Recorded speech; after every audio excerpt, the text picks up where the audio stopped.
ನಾರಾಯಣಾಯ ಪರಿಪೂರ್ಣಗುಣಾರ್ಣವಾಯ ವಿಶ್ವೋದಯಸ್ಥಿತಿಲಯೋನ್ಯತಿಪ್ರದಾಯ ಜ್ಞಾನಪ್ರದಾಯ ವಿಬುಧಾಸುರಸೌಖ್ಯದುಃಖಸತ್ಕಾರಣಾಯ ವಿತತಾಯ ನಮೋ ನಮಸ್ತೆ. ಸಮಸ್ತ ಗುರುಭ್ಯೋ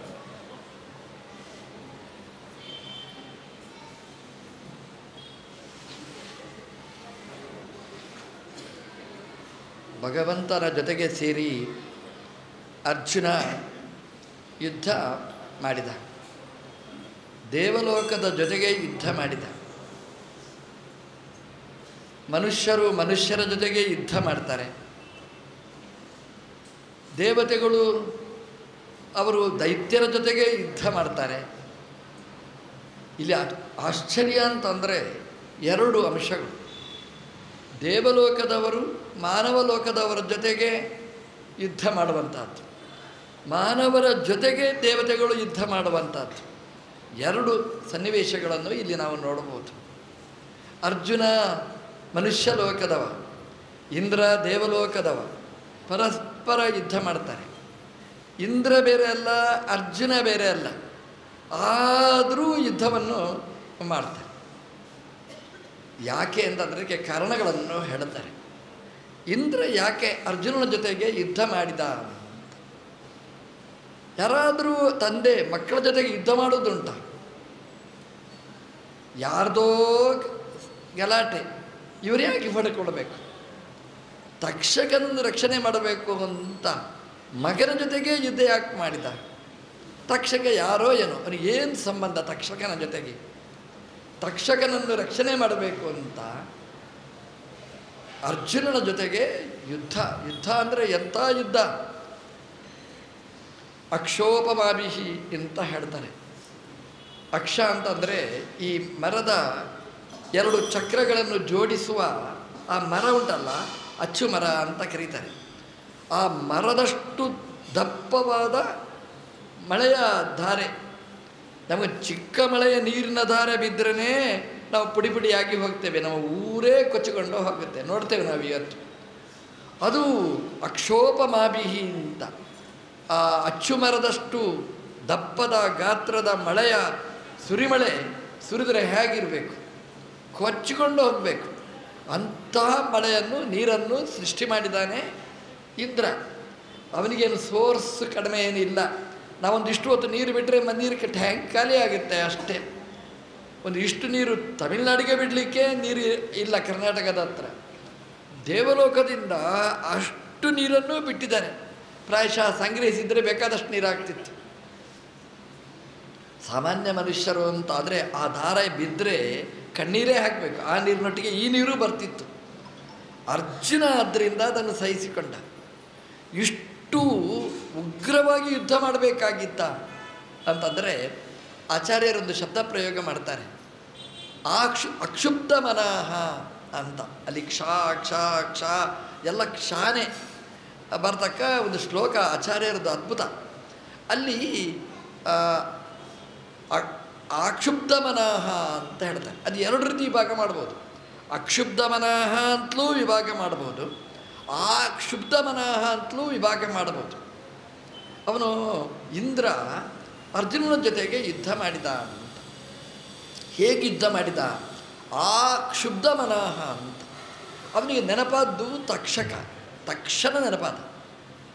ತಕ್ಷನಿಗೆ ರಕ್ಷಣೆ ಮಾಡಬೇಕು. ಈ ಕಾಂಡವವನ್ನು ಸುಟ್ಟರೆ ತಕ್ಷಕನಿಗೆ ಸಮಸ್ಯೆ ಆಗುತ್ತೆ. ತಕ್ಷಕ ನೆನಪಾದ. ತಕ್ಷಕ ನೆನಪಾದಾಗ ಆ ಉರಿಯುವ ಅಗ್ನಿ ನೆನಪಾಯಿತು. ಆವಾಗ ಈ ಅಗ್ನಿಯ ಜೊತೆಗೆ ಯುದ್ಧ ಮಾಡಬೇಕು ಇದೇ ಕಾಣಿಸ್ತು. ಅರ್ಜುನ, ಮಗ, ನಾನು ಎಲ್ಲ ಮರ್ತೋಯ್ತು. ಹಾಗಾಗಿ ಏನು ಮಾಡಬೇಕು? ಬೆಂಕಿಯನ್ನು ತಣಿಸಬೇಕಾದ್ರೆ ಮುಖ್ಯವಾದ ನೀರು. ಅವರೇ ಎರಡು ವಿರೋಧಿಗಳು. ಆದ್ದರಿಂದ ನೀರನ್ನು ನಾವು ಸುರಿಸಿಬಿಟ್ರೆ ಬೆಂಕಿ ತಣ್ಣಗಾಗುತ್ತೆ ಅಂತ. ಅದು ಏನಾಗಿತ್ತು ಅಂತಂದರೆ ಬೆಂಕಿ ನೀರು ಫ್ರೆಂಡ್ಸ್ ಆಗಿಬಿಟ್ರು. ಏನು ನೀರು ಹಾಕಿದರೂ ಆ ಬೆಂಕಿ ನುಂಗಿಬಿಡ್ತು. ಯಾಕೆ ಅಂತಂದರೆ ಕೃಷ್ಣನ ಅನುಗ್ರಹ ಅಂತ ಹೇಳ್ತದೆ ಮಹಾಭಾರತ. ದೇವರ ಅನುಗ್ರಹ ಶತ್ರುಗಳೂ ಮಿತ್ರರಾಗ್ತಾರಂತೆ, ಮಿತ್ರರೂ ಶತ್ರುಗಳಾಗ್ತಾರಂತೆ. ಅದು ದೇವರ ವಿಚಿತ್ರವಾದ ಲೀಲಾ ನಾಟಕ. ಹಾಗಾಗಿ ಅಷ್ಟೂ ನೀರು ಖಾಲಿಯಾಯಿತು. ದೇವೇಂದ್ರ ಯುದ್ಧ ಮಾಡಬೇಕು, ಅಷ್ಟು ಮನಸ್ಸು ಕ್ಷೋಭ ಆಯಿತು. ಒಂದು ಶತ್ರುವನ್ನು ನನಗೆ ವಿರೋಧಿಸ್ಲಿಕ್ಕಾಗಲಿಲ್ಲಲ್ಲ ಅಂತ ದೇವಲೋಕಕ್ಕೆ ವಾಟ್ಸಪ್ಪಲ್ಲಿ ಮೆಸೇಜ್ ಕಳಿಸಿದ, ಇಡೀ ಗ್ರೂಪಿಗೆ ಕಳಿಸಿದ. ಎಲ್ಲ ದೇವತೆಗಳು ಬಂದರು, ದೇವತೆಗಳು ಒಟ್ಟಾದರು.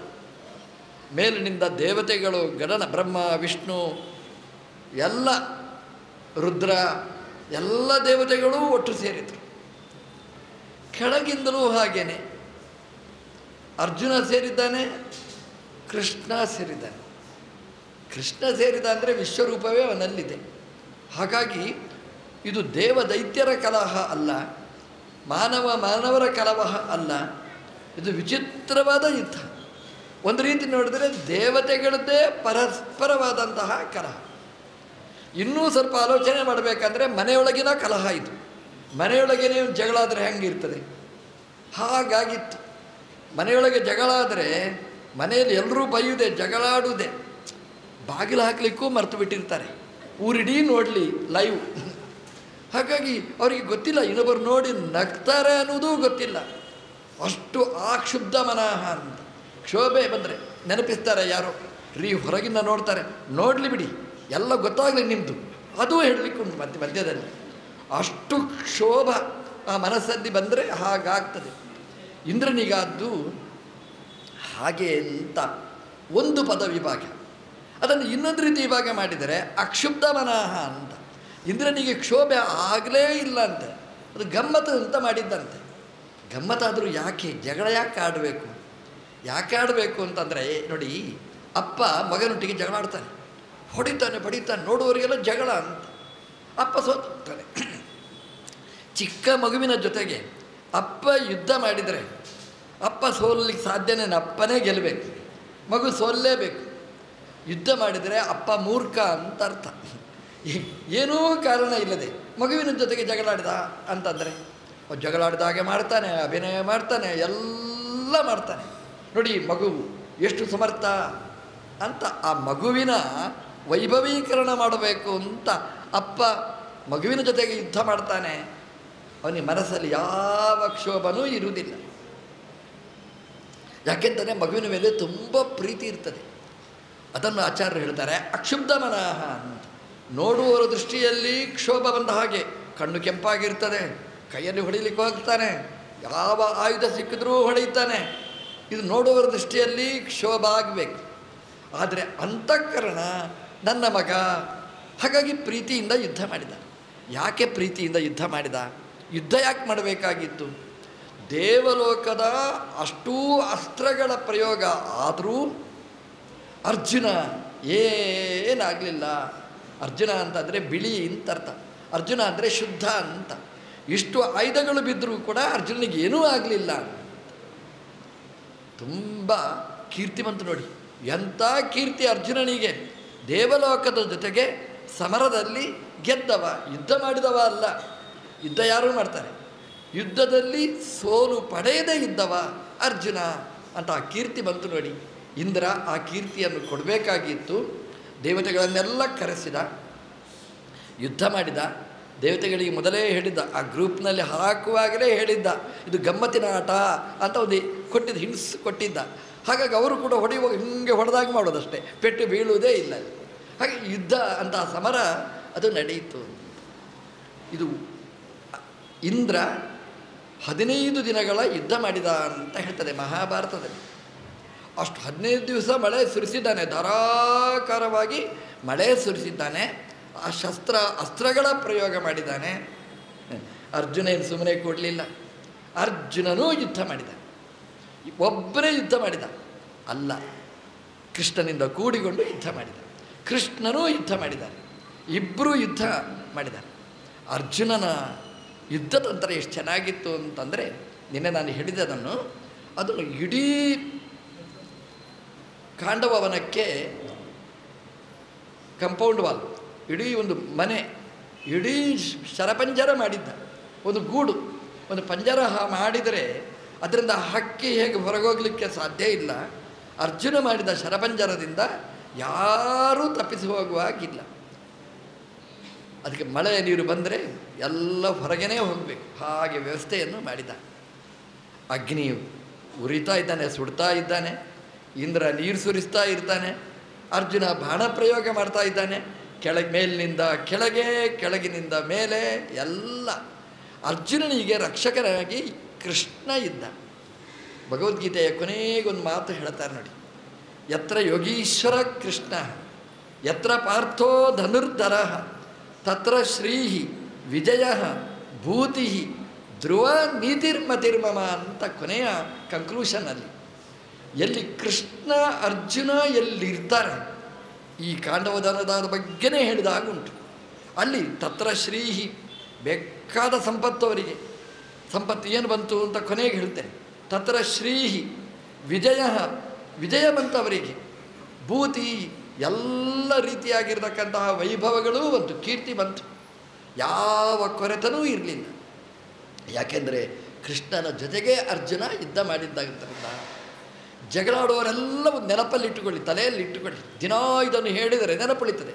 ಜಗಳ ಮಾಡುವ ಪ್ರಸಂಗ ಬಂದಾಗ ಜಗಳ ಮಾಡದೇ ಇರಲಿಕ್ಕಾಗೋದಿಲ್ಲ. ಜಗಳ ಮಾಡುವಾಗ ಸೋಲಾಗಬಾರದು ಅಂತಿದ್ದರೆ ಕೃಷ್ಣನನ್ನು ಸ್ಮರಣೆ ಮಾಡಿ, ಒಟ್ಟಿಗೆ ಕೃಷ್ಣ ಇದ್ದಾನೆ ಅಂತ ಸ್ಮರಣೆ ಮಾಡಿದರೆ ಆ ಜಗಳ ಆಗುವುದಿಲ್ಲ. ಜಗಳ ಆಡುವುದು ಅಂತ ಹೇಳ್ತೇವೆ ನೋಡಿ, ಆಡುವುದರಲ್ಲಿ ಪರ್ಯವಸಾನ ಆಗ್ತದೆ. ಅದಕ್ಕೆ ನಮ್ಮ ಕನ್ನಡ ಒಳ್ಳೆಯ ಶಬ್ದಗಳು, ಏನಾದರೂ ಜಗಳ ಆಡುವುದು ಎಲ್ಲ ಆಡು ಅಂತ ಸೇರಿಸ್ಬೇಕು. ಅದು ಈ ನಮ್ಮದು ಜಗಳ ಅಲ್ಲ, ಅದು ಆಡುವುದು, ಕ್ರೀಡಾ. ಅದನ್ನು ಮಹಾಭಾರತದಲ್ಲಿ ಹಾಗೇ ಹೇಳ್ತಾರೆ, ಇದು ಕ್ರೀಡೆ ಆಯಿತು. ಕೃಷ್ಣಾರ್ಜುನರಿಗೂ ಒಂದು ಆಟ, ದೇವತೆಗಳಿಗೂ ಇದು ಆಟ. ಸಾಮಾನ್ಯವಾಗಿ ನಾವು ಜಗಳ ಆಡಿದರೆ ಅದು ಆಟ ಆಗಬೇಕು, ಗಮ್ಮತ್ತಾಗಿರಬೇಕು. ಯಾರಿಗೆ? ನೋಡೋರಿಗೆ, ಕೇಳೋರಿಗೆಲ್ಲ, ಜಗಳ ಮಾಡುವವರಿಗೆ ಗಮ್ಮತ್ತಾಗಿರಬೇಕು, ಅಷ್ಟೇ ಆಗಬೇಕು. ಜಗಳ ಆಡುವಾಗ ಟೆನ್ಷನ್ ಮಾಡಿಕೊಳ್ಬೇಡಿ. ಯಾಕೆಂದರೆ ಅದರ ಆರೋಗ್ಯ ನಮ್ಮದೇ ಕಡೋದು, ಇನ್ನೊಬ್ಬರಿಗೆ ಅದರಿಂದ ಆರೋಗ್ಯ ಜಾಸ್ತಿ ಆಗುವುದು. ನಮಗೆ ಆರೋಗ್ಯ ಜಾಸ್ತಿ ಆಗಬೇಕಾದ್ರೆ ನಾವು ಏನು ಬೈಯುವಾಗಲೂ ಖುಷಿಯಲ್ಲಿ ಬೈರಿ ಅಷ್ಟೇ. ಅದನ್ನು ಟೆನ್ಷನ್ ಮಾಡಿಕೊಂಡು, ಆಕ್ರೋಶ ಮಾಡಿಕೊಂಡು, ಆವೇಶ ಮಾಡಿಕೊಂಡು ಮಾತು ಬಿಡುವ ತನಕ ಜಗಳಾಡಬೇಡಿ. ನೋಡಿ, ಇಲ್ಲಿ ಇಂಥದ ಫಲ ಏನಾಯಿತು ಅಂತ ನೀವು ಕೇಳಿ. ಫಲ ಏನಾಯಿತು ಅಂದರೆ, ಇಂದ್ರ 15 ದಿವಸ ಆದಾಗ ಯುದ್ಧ ವಿರಾಮವನ್ನು ಘೋಷಣೆ ಮಾಡಿದ. ಯಾಕೆ ಘೋಷಣೆ ಮಾಡಿದ? ಬೇರೆ ಬೇರೆ ಕಾರಣಗಳನ್ನು ನಮ್ಮ ಆಚಾರ್ಯರು ನಿರೂಪಣೆ ಮಾಡ್ತಾರೆ, ಮಹಾಭಾರತ ಹೇಳುತ್ತೆ. ಏನು ಕಾರಣ ಅಂತಂದರೆ, ಒಂದು ಕಾರಣ, ಪ್ರಬಲವಾದ ಒಂದು ಕಾರಣ, ನನ್ನ ಮಗ ಅಂತ ನೆನಪಾಯಿತು. ತಕ್ಷಕ ಮರೆದು ಹೋದ, ಮಗ ನೆನಪಾದ. ಯಾವತ್ತೂ ಅಷ್ಟೇ, ಎಷ್ಟೇ ಜಗಳ ಆಡಲಿ, ಮಗನ ಮೇಲಿರುವ ಪ್ರೀತಿ ಅದು ಎಲ್ಲಿ ಹೋಗುವುದಿಲ್ಲ, ಕುಟುಂಬದಲ್ಲಿ ಎಲ್ಲಿಯೂ ಹೋಗುವುದಿಲ್ಲ.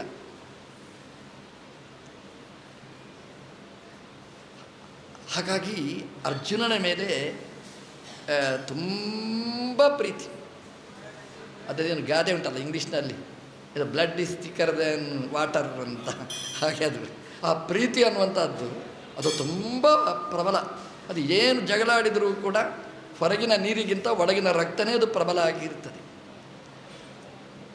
ಒಂದು ತಾನೇ ಅಂತ ಒಂದು ಅರ್ಜುನ ನನ್ನ ಮಗ ಅನ್ನುವ ಪ್ರೀತಿ ಬಂತು. ಹಾಗಾಗಿ ಯುದ್ಧದ ಆವೇಶ ಕಡಿಮೆ ಆಯಿತು. ಇದೊಂದು ಕೃಷ್ಣನ ಜೊತೆಗಿದ್ದಾನೆ, ಎರಡನೇ ಕಾರಣ ಅವನಿಗೆ ಬಂತು. ಮೂರನೇ ಕಾರಣವನ್ನು ಮಹಾಭಾರತ ಹೇಳುತ್ತೆ. ಅದು ಏನು ಅಂತಂದರೆ, ಯುದ್ಧ ನಡೀತಾ ಇರುವಾಗ ಸುಮಾರು 15ನೇ ದಿನ, ಒಟ್ಟಿಗೆ 21 ದಿವಸದ ಯಜ್ಞ ಇದು. 15ನೇ ದಿನ ಒಂದು ಅಶರೀರವಾಣಿ ಆಗ್ತದೆ. ಆ ಅಶರೀರವಾಣಿ ಯಾರು ಹೇಳಿದ್ದು ಅಂತ ಗೊತ್ತಿಲ್ಲ, ಅಶರೀರವಾಣಿ ಆಯಿತು. ಆ ಅಶರೀರವಾಣಿ ಏನು ಹೇಳಿತು, ಅಶರೀರವಾಗಿ ಏನು ಹೇಳಿತು, ವಾಣಿ ಏನು ಅಂತಂದರೆ, ಯುದ್ಧ ಮಾಡಬೇಡ, ಯುದ್ಧ ಇಲ್ಲಿಗೇ ನಿಲ್ಲಿಸು, ಯುದ್ಧ ಮಾಡೋದರಿಂದ ಏನೂ ಪ್ರಯೋಜನ ಸಿಗುವುದಿಲ್ಲ, ನರನಾರಾಯಣರು ಯುದ್ಧಕ್ಕೋಸ್ಕರ ಬಂದಿದ್ದಾರೆ, ನಿನ್ನ ಮಗ ಬೇಡ. ಒಂದು ಕಾರಣ ಚೆನ್ನಾಗಿ ಹೇಳ್ತಾರೆ, ಏನು ಅಂತಂದರೆ, ನೀನು ಯುದ್ಧ ಮಾಡುವುದು ತಕ್ಷಕನಿಗೋಸ್ಕರ. ತಕ್ಷಕ ಈ ಕಾಂಡವ ವನದಲ್ಲಿಲ್ಲ, ಕುರುಕ್ಷೇತ್ರಂಗತಸ್ಸಹ, ಕುರುಕ್ಷೇತ್ರಕ್ಕೆ ಹೋಗಿದ್ದಾನೆ. ನೀನು ಯಾರಿಗೋಸ್ಕರ ಯುದ್ಧ ಮಾಡ್ತಿ? ನೀನು ನಿನ್ನ ಫ್ರೆಂಡ್ ತಕ್ಷಕ ಅಲ್ಲಿಲ್ಲ, ಅವನು ಕುರುಕ್ಷೇತ್ರಕ್ಕೆ ಹೋಗಿದ್ದಾನೆ, ಯುದ್ಧವನ್ನು ನಿಲ್ಲಿಸಿಬಿಡು. ಖುಷಿಯಾಯ್ತು ಅವನಿಗೆ, ನಿಲ್ಲಿಸಿಬಿಟ್ಟ. ಸ್ವಲ್ಪ ಆಲೋಚನೆ ಮಾಡಬೇಕಾಗಿತ್ತು. ನಮಗೆ ನಿಲ್ಲಿಸುವ ಒಂದು ಮನೋಭಾವ ಇದ್ದರೆ ಅದಕ್ಕೆ ಸರಿಯಾಗಿಯೇ ಎಲ್ಲ ಪ್ರಕರಣಗಳನ್ನು ನಾವು ಅದಕ್ಕೆ ಸರಿಯಾಗಿ ಹೊಂದಾಣಿಕೆ ಮಾಡಿರ್ತೇವೆ. ಯುದ್ಧ ಮಾಡಬೇಕು ಅಂತ ಕಂಡ್ರೆ ಅದಕ್ಕೂ ಒಂದು ಅಲ್ಲಿ ಗತಿ ಇತ್ತು. ಆದರೆ ಅಶರೀರವಾಣಿ ಹೇಳಿದ್ದೇನು? ತಕ್ಷಕ ಕುರುಕ್ಷೇತ್ರಂಗತಃ ಅಂತ. ತಕ್ಷಕ ಒಬ್ಬನೇ ಹೋದ್ನ, ಹೆಂಡತಿ ಮಕ್ಕಳನ್ನು ಕಟ್ಟಿಕೊಂಡು ಹೋದ್ನ, ಅದು ಹೇಳಲಿಲ್ಲ. ಅಶರೀರವಾಣಿ ಹೇಳಿದ್ದಿಷ್ಟೇ, ಅವನಿಗೆ ಸಾಕಾಯಿತು ಇಷ್ಟೇ ನಿಲ್ಲಿಸಲಿಕ್ಕೆ. ಪ್ರಶ್ನೆ ಕೇಳೋಣ ಅಂತಂದರೆ ಯಾರ ಹತ್ರ ಕೇಳೋದು? ಅಶರೀರವಾಣಿ ಅದು ಮುಗಿದು ಹೋಯ್ತು. ಅದು ಅಷ್ಟು ಹೇಳಿದ್ದು ಮುಂದೆ ಹೋಯಿತು.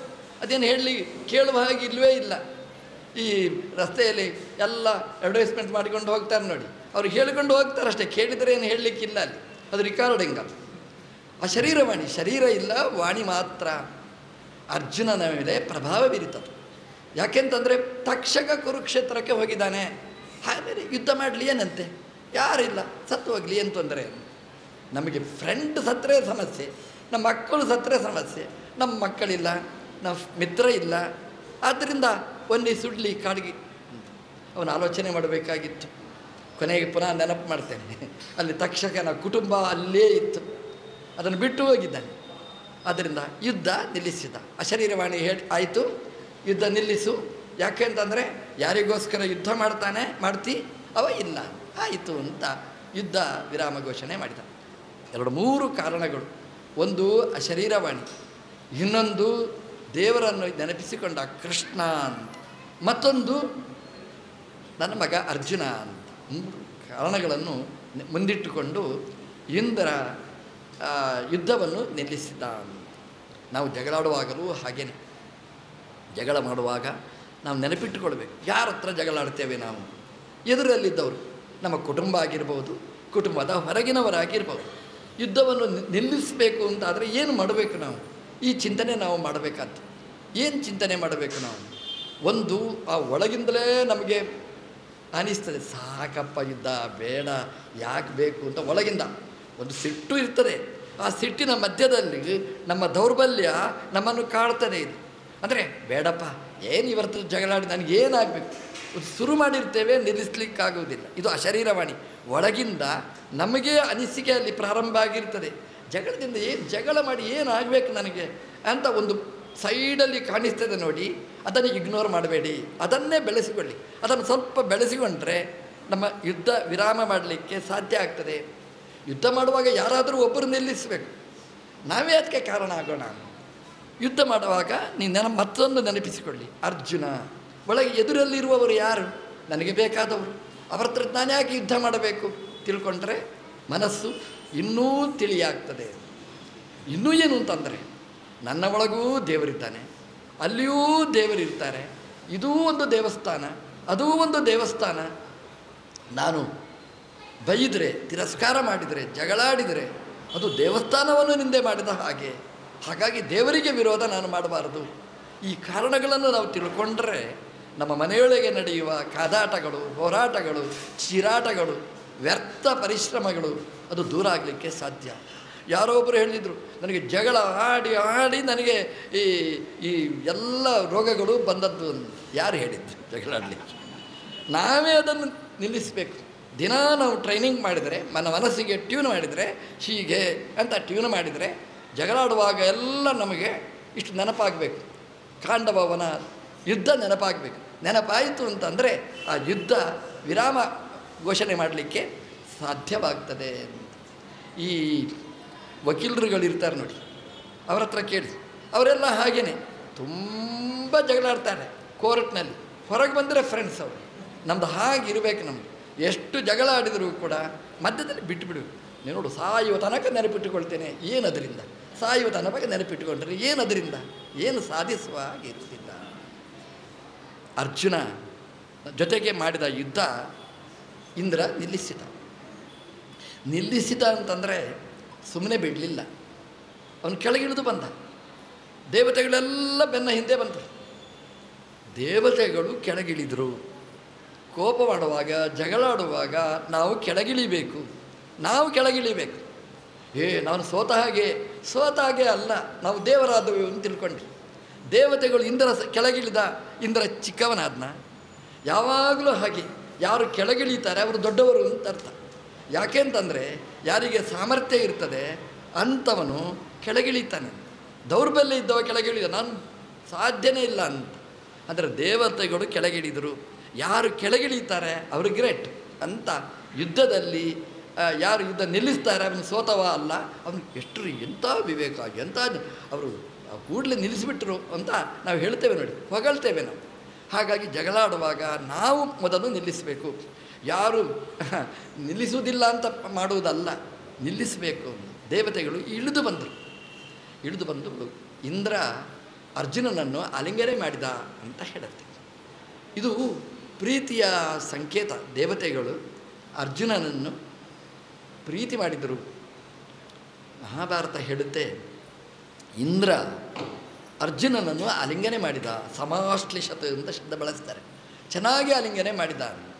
ಆಲಿಂಗನೆ ನೋಡಿಗ ಬೆಂಕಿ ಇದೆ, ಬೆಂಕಿಯನ್ನು ನೀವು ಆಲಿಂಗನೆ ಮಾಡಿ ಏನಾಗ್ತದೆ?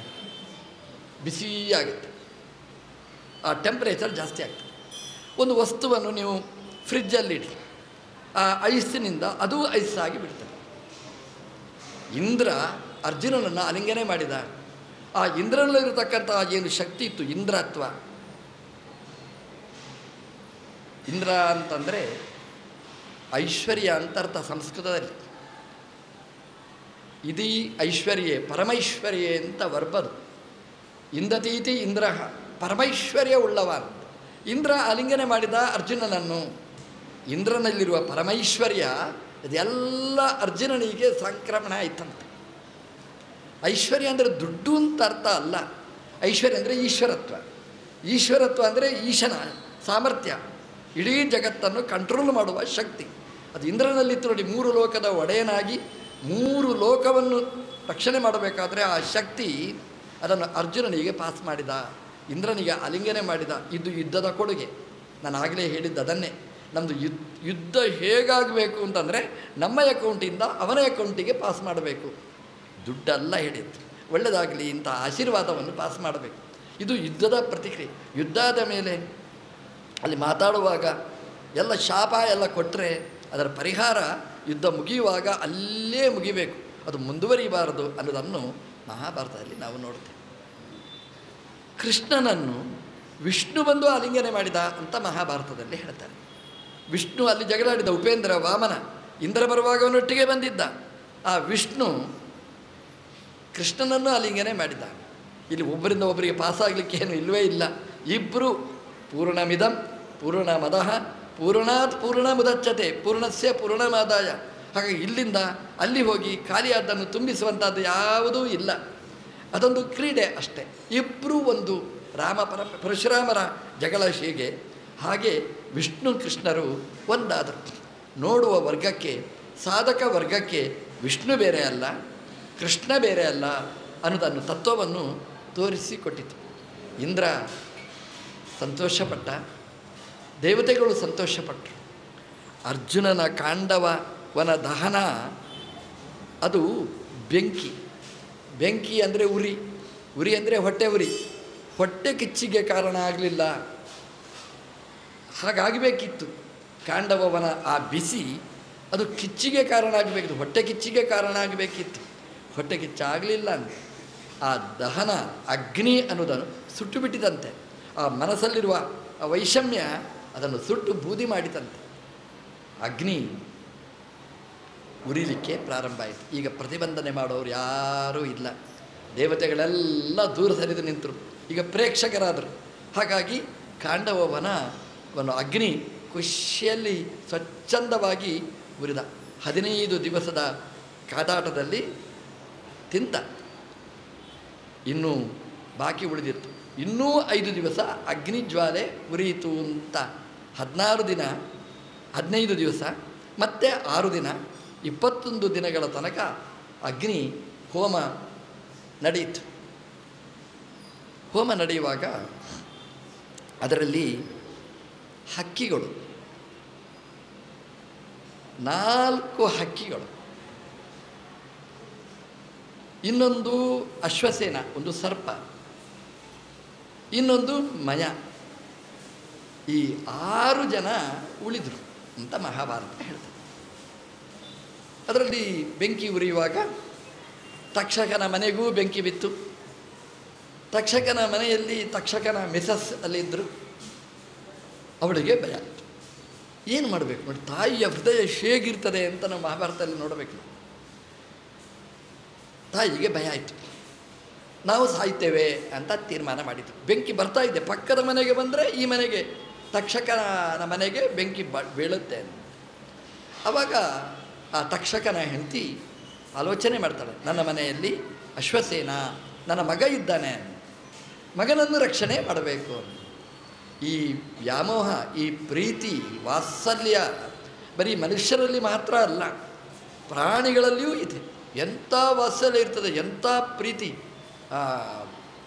ನಮಗೆ ಆಶ್ಚರ್ಯ ಆಗುವಂತಹ ಪ್ರೀತಿ. ಅದು ಯಾರು ಕಲಿಸಿಕೊಟ್ರು ಮಕ್ಕಳ ಮೇಲೆ ಪ್ರೀತಿ ಮಾಡಬೇಕು ಅಂತ? ಸಹಜ, ಭಗವಂತನ ಸೃಷ್ಟಿಯಲ್ಲಿಯೇ ಸಹಜವಾಗಿರ್ತಕ್ಕಂಥದ್ದು. ಹಾಗಾಗಿ ಆ ತಾಯಿಗೆ ಮಗನನ್ನು ರಕ್ಷಣೆ ಮಾಡಬೇಕು ಅಂತ ತುಂಬಿಕೊಂಡಿತು. ನಾನು ಸತ್ರೂ ಪರವಾಗಿಲ್ಲ, ನನ್ನ ಮಗು ಉಳಿಬೇಕು ಅಂತ ತೀರ್ಮಾನ ಮಾಡಿತ್ತು. ಏನು ಮಾಡಬೇಕು ನಾನು ಭಗವಂತನ ರಕ್ಷಣೆ ಮಾಡಬೇಕಾದ್ರೆ? ಅವುಗಳಿಗೆ ನಮ್ಮ ಹಾಗೆ ಕೈಯಲ್ಲಿ ಬ್ಯಾಗು ಗೀಗೆಲ್ಲ ಹಿಡ್ಕೊಂಡು ಹೋಗ್ಲಿಕ್ಕಾಗೋದಿಲ್ಲ, ಹಾವು. ಆದರೆ ದೇವರು ಒಂದು ದೌರ್ಬಲ್ಯ ಕೊಟ್ಟರೆ ಇನ್ನೊಂದು ಪ್ರಾಬಲ್ಯ ಕೊಟ್ಟಿರ್ತಾನೆ. ನಮಗೆಲ್ಲ ಕೈಯೆಲ್ಲ ಕೊಟ್ಟಿದ್ದಾನೆ, ಚೀಲ ಎಷ್ಟು ಹೋಗಿದ್ರು, ಗೋಣಿ ಏನು ಬೇಕಾದರೂ ಹೊತ್ಕೊಂಡು ಹೋಗಬೇಕು ತಲೆಯಲ್ಲಿ, ಅದೆಲ್ಲ ಶಕ್ತಿ ಕೊಟ್ಟಿದ್ದಾನೆ. ಆ ಹಾವಿಗೆ ಶಕ್ತಿ ಕೊಟ್ಟಿದ್ದಾನೆ, ಇನ್ನೊಬ್ಬರನ್ನು ನುಂಗುವ ಶಕ್ತಿಯನ್ನು ಕೊಟ್ಟಿದ್ದಾನೆ. ಆ ತಾಯಿ ತನ್ನ ಮಗನನ್ನು ನುಂಗಿದ್ಲು, ಅಶ್ವಸೇನನ್ನು ನುಂಗಿದ್ಲು. ಹಾವು ಎರಡು ರೀತಿ ನುಂಗ್ತದೆ ಅಂತ. ನುಂಗಿದರೆ ಸಾಯಬೇಕು, ಹಾಗೂ ನುಂಗಲಿಕ್ಕೆ ಗೊತ್ತು. ಬದುಕಿಸಬೇಕು, ಹಾಗೆಯೂ ನುಂಗಲಿಕ್ಕೆ ಗೊತ್ತು. ನಮಗೆ ಒಂದೇ ರೀತಿ ಗೊತ್ತು ನುಂಗಲಿಕ್ಕೆ. ನುಂಗಿದರೆ ಮುಗಿದೇ ಹೋಯ್ತು ನಮ್ಮದು ಕತೆ. ಅಂಥ ನುಂಗುವಿಕೆ. ಸರ್ಪದಿಂದ ಕಲಿಬೇಕಾದ ಪಾಠ ಇಷ್ಟು. ಸರ್ಪ ತನ್ನ ಮಗನನ್ನು ನುಂಗಿದ್ಲು, ಸರ್ಪಿಣಿ ನುಂಗಿದ್ಲು. ಹೇಗೆ ನುಂಗಿದ್ಲು ಮಹಾಭಾರತ ಹೇಳುತ್ತೆ. ಆ ಪ್ರೀತಿ ನೋಡಿ ಹೇಗೆ, ಎಂಥ ತಲೆ ಅಂತ. ನಾವು ಮನುಷ್ಯರು ತಿಳ್ಕೊಂಡಿದ್ದೇವೆ ನಾವೇ ಬುದ್ಧಿವಂತರು ಅಂತ. ಹಾಗಾಗಿ ನಮಗೆ ಸಮಾನರಾದವರು ಯಾರೂ ಇಲ್ಲ. ಆ ಹಾವು ತಾಯಿ ಮಗನನ್ನು ನುಂಗಿದ್ದು ಹೇಗೆ? ಬಾಲದಿಂದ ನುಂಗಲಿಲ್ಲ ಅಂತೆ. ಸುಲಭವಾಗಿ ತಿನ್ನಬೇಕಾದ್ರೆ ಹಾಗೆ ಬಾಲದಿಂದ ತಿಂತಾ ಬರಬಹುದು, ಹಾಗೆ ತಿನ್ನಲಿಲ್ಲ ಅಂತೆ. ಮೊದಲು ತಲೆಯನ್ನು ನುಂಗಿತಂತೆ. ತಲೆಯನ್ನು ನುಂಗಿ ತನ್ನ ಬಾಯಿಗೆ ಮಗನ ಬಾಲ ಬರುವ ಹಾಗೆ ಮಾಡಿ ನುಂಗಿದ್ಲಂತೆ. ಅಂದರೆ ಯಾರಾದರೂ ನನ್ನನ್ನು ಕೊಂದರೂ ಮಗುವಿಗೆ ಆಗದೇ ಇರಲಿ, ಮೊದಲು ನನ್ನನ್ನು ದಹಿಸಬೇಕು, ಆಮೇಲೆ ಮಗುವನ್ನು ದಹಿಸಬೇಕು. ಹಾಗಾಗಿ ಮೊದಲು ನಾನು ಸಾಯ್ತೇನೆ, ಆಮೇಲೆ ಏನಿದ್ರೂ ಮಗು ಅದು ರಕ್ಷಣೆ ಆಗಲಿ ಅಂತ. ಅವಳ ಉದ್ದೇಶ ಏನಿತ್ತು ಅಂತಂದರೆ, ಬಾಣ ಬಿಡ್ತಾನೆ ಅರ್ಜುನ. ಆ ಬಾಣದಿಂದ ಅಸ್ತ್ರ ಪ್ರಯೋಗ ಮಾಡ್ತಾನೆ. ಎಲ್ಲಿ ಅಸ್ತ್ರ ಪ್ರಯೋಗ ಮಾಡ್ತಾನೆ? ಸಾಮಾನ್ಯವಾಗಿ ತಲೆಗೆ, ಹಾವಿನ ತಲೆಗೆ ಹೊಡಿತಾರೆ.